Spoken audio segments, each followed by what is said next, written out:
my name is Danielle Nilsson, and this is going to be my coming full circle presentation. Okay, so the first thing that I want to talk about is the site that I went to and why I chose it. So the site that I went to was OKC Kids Corral, which was kind of like a Ronald McDonald's where it helps out children who have cancer and helps home them and have a place to stay for free. The site has a very kind staff. It had plenty of service learning activities that kind of introduced me to that world of what the kids' day was like. And it actually gave me a really great insight of what I wanted to do in the future. I chose this site because of the fact that it goes into what I want to do. I want to be a child life specialist, so I figured something like this would be perfect for me, learning about the sick kids and the more civilian side of what they go through on a day-to-day. So the history of the agency is that Toby Keith helps children battling cancer. Before they opened OKC Corrals, the plan was to make an establishment that could help these kids who didn't usually have help. Toby himself quoted that now that they've been open for 5 years, the emotional support that is shared under our roof is both humbling and life-changing. He wanted to see the difference made in his community because there's not a ton of support for those kids with cancer. And although there's outside support like Make-A-Wish, there wasn't a lot of in-home kind of support. And it was really just his goal was to make a safe space for these children to stay for free and have a place to play and feel like a normal kid. So why the agency exists was because Toby Keith wanted to make this big difference and wanted to help the financial stress on the families so they had a place to stay besides the hospital. The people who serve it are Toby Keith and those people who work there, the agencies that donate. There's the college that actually is like tied with them. So the OU college here works with Toby Keith Corral, and they often do a lot to serve it together. A lot of the root problems were beforehand the financial situations. So the reason there's a root problem in the community is a lot of families who kids go through cancer have this financial strain on them that they're not going to be able to not only afford the kids' medical bills, but also find a place to stay, especially when it's so far out from their home. They're usually often like 4 hours or more, and having that place to stay gives that financial awareness that the community doesn't usually realize. Also, kids who are sick don't have a lot of community engagement. They've lost out on a lot of family time, a lot of home time, and it's another issue that this place tries to make feel better, makes it feel like a home away from home. The agency is funded by donators. A lot of people donate, from Walmart to the Oklahoma University, because again, they kind of work with them. I've seen people donate who have had kids there or have family there, or just people who want to communicate or want to donate because they feel the need to donate because they want to see Toby Keith continue to do more for this place and for the children. Is it sufficient? I think It's sufficient enough to keep the place running. It keeps the amenities running. It keeps everything paid for. It keeps the kids having enough toys and everything and food. But I don't think extra funds would ever hurt any place, especially if it meant maybe one day expanding the building or expanding the park or trying to do bigger and better parties for them. Which is how they would use the extra funds, I would think. I would like to think that they could continue to build on and house even more people who could use the help. Preconceptions before service was that I did not realize there were so many kids who walked in. I thought that it was strictly for maybe leukemia cancer kids or kids who had severe cancer, but it's welcoming for any kids of any kind of cancer and any stages. As if a kid has cancer, they're allowed, and I think it's really nice of them to have that kind of opening and that kind of help even at such an early stage. They are all very nice people, and I knew that before coming in from just how the interview went. But I didn't think they were going to be as nice as they were. They were very welcoming. They were very kind. They offered me food and drinks that they had for lunches and stuff. And it was very nice. They were a family to each other and to anyone who walked through the doors. Something that was unique about the agency was that they didn't just help the sick children. They also made sure that the families who walked in were supported in any way. I saw a lot of welcoming and kind words shared between adults and families and children.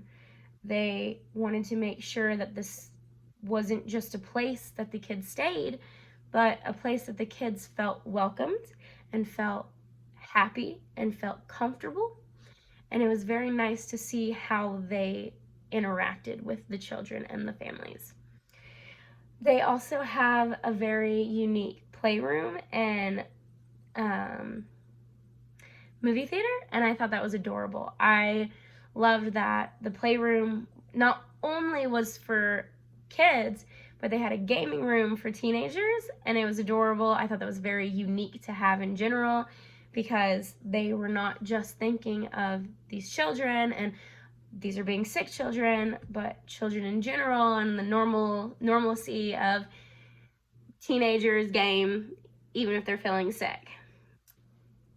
So what would I change would be the rooms. I felt the rooms felt very dark and gloomy, and I understand from what these kids go through, it being dark is good for after chemo, but it was almost too dark for me, too close together, a little claustrophobic, and I wondered if maybe they should brighten it up a little bit, but that's probably the only thing that I could change.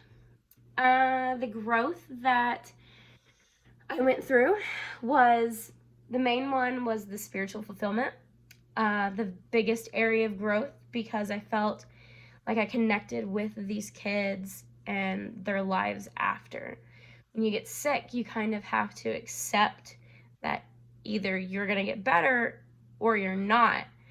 And it was very overwhelming at first, realizing like the difference in attitude they had to make towards their lives. And I felt very connected to what some of it looked like. A lot of kids already accepted it almost, but they didn't let it ruin their day. They just continued to be kids. And it made me feel almost safer about the afterlife, even knowing that if these kids can accept what they're going through now and that they're going to be safe afterwards, there has to be something better out there for them. The professional development was my second area of growth. because it's what I want to do in the future. And this professional wise, it gave me a better understanding and a better idea of what I wanted to do. And it encouraged me really that this is for sure something I loved, something I enjoyed, something I was very emotionally connected to immediately. And I loved it. And I was even able to go through some of what they do on a daily basis, professional wise, just to kind of wrap my head around it, because I know it's not what I'd be doing, but it gives me that understanding of what happens after they leave the hospital. The last growth that I had was the civic responsibility. I understand more of what I can do in a civilian side of things, which is support them and help them whenever they need it and give them my understanding and my help. And that's kind of where I also, what I could add my visual aid, is because I understood as a civilian, I can't do a lot for these kids, but the growth happened in understanding that the small things matter. And even if I can't donate money or donate a lot of things, I can donate small things like what I do. I crochet. So I thought this would make a great little treasure for anyone who may need the support mentally. Sometimes little stuffed animals, kids love to just squeeze them and hold them, and knowing that it came from someone in the outside that's thinking about them might help and might make them feel more loved and heard and understood.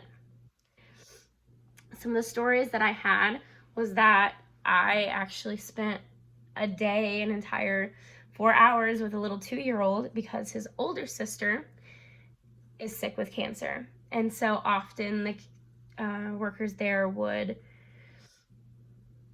help this family by watching the 2-year-old. So I took on that role for the day. I already work at a daycare, so I was able to understand his needs, kind of play with him, walk him around, feed him, change him if he needed. And it was interesting to see how slightly unaffected he was, because he doesn't know the reality of what's going on, because he's just a 2-year-old and he doesn't really understand that his sister doesn't feel good all the time. So I think they were trying to avoid having him see it often as well.